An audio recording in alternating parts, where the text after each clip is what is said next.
Well, that's the thing. I mean, just looking at the point scenario for Jesse Mendes, he's got so much to gain right here. He's had pretty poor results leading into this event, so this is it. I mean, this is coming to that last quarter where you've really got to make a run for it, and making the final, that's a huge improvement. And you mentioned that he's got that experience in these kinds of finals, taking the win.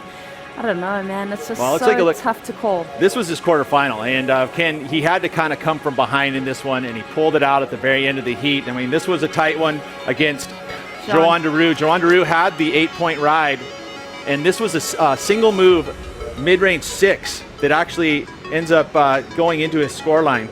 But then at the end of it, he was going to have to come back with a big score. Well, it seemed like Joan Deroux just had control on this heat, but then Jesse Mendes, I mean, it really is just a testament to him to perform in that pressure situation, to come from behind. We talk about this guy, Joan Deroux. He just learned this morning he's got a wild card into the Quicksilver Pro, so he's going to be carrying, that's a big feather in his cap. But Jesse Mendes, I mean, the big maneuvers that he was pulling yesterday for 10-point rides, they just continue to flow today. 8.4 for the win at the end of the heat. He came to the beach, had to wait for the score. We're all anticipating it, and there he is learning about it.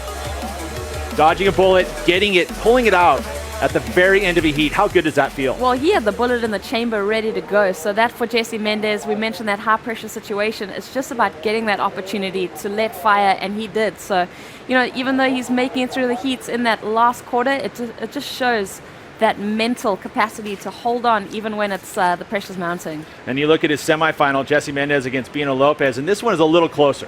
These guys were trading 7s, but getting the nod. Jesse Mendes, sorry, and I have a friend named Jesse Lopez.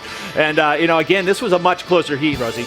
Yeah, definitely. I mean, Jesse Mendes was staying so active in this heat. He caught 11 waves, just trying to knock on the door and really solidify his spot into the final. We've been talking about his air game. His rail game is tight.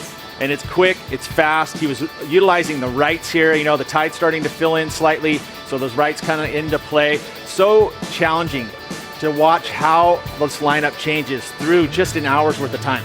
Yeah, definitely. You've got to be always thinking. You've got to be on your toes and just being able to adapt to this lineup. We knew that the tide was going to start flowing in. Bino Lopez also just so impressive and powerful.